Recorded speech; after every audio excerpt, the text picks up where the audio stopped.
Well, I want to ask a parenting question, if you don't mind. We're a young church, and that means a lot of young, busy parents, sometimes nervous parents, about how their kids are going to turn out. So if you guys could go back to the late 20-something or early 30-something version of yourself and speak some wisdom from what you've learned, can you share just a nugget or two for us?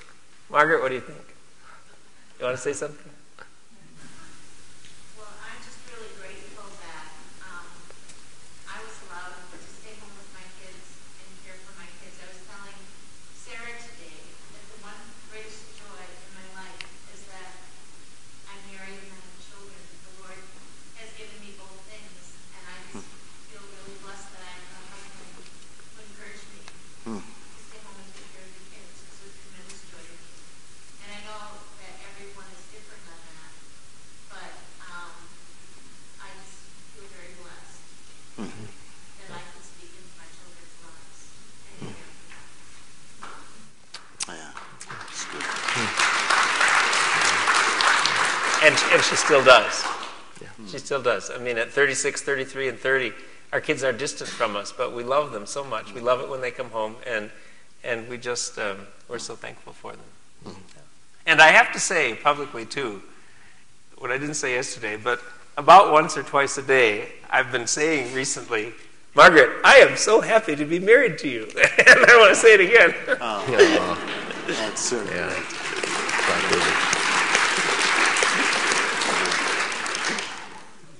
We have the joy of living very close to our grown daughters and sons-in-law and their 2 sons each, so our 4 total grandsons.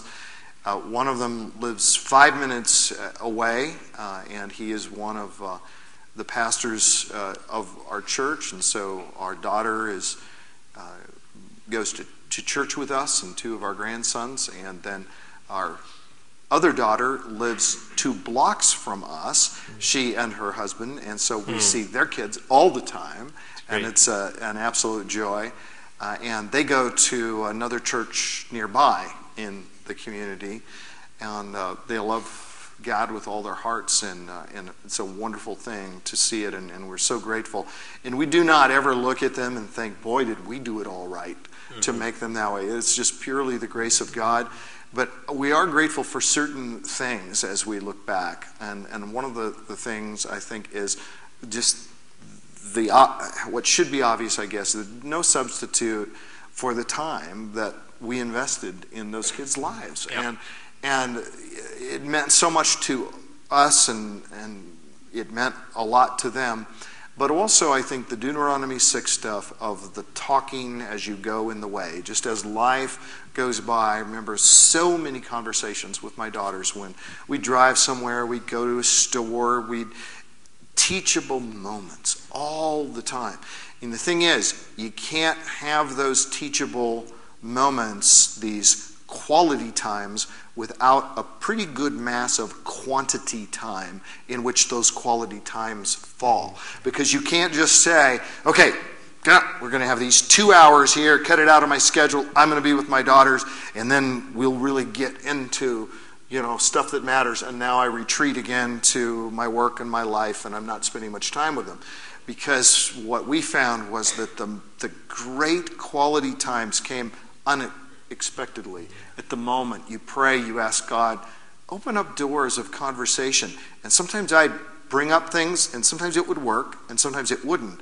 But just by being in their presence and living life with them, then they would bring up things, or something would happen, and there it was, that teachable moment, that opportunity. And I just look back and treasure those. And one other comment I would make as I look back, I one time was with my youngest daughter, Angela. This was probably 5 years ago when she was maybe 24 years old. And I was standing there as someone came up to her and said, what do you remember most about anything your dad did when you were growing up? And so, I don't know what she's going to say, but, you hope for some sterling moment of of great fathering that will be forever remembered or something, you know. I wasn't really expecting that, but nonetheless, you would hope for such a thing. And she said, well, I remember one time when my dad came to me and said, please forgive me, sweetheart. I shouldn't have said that to you. And it really struck me, and I knew exactly what she was talking about. We both knew what the situation was.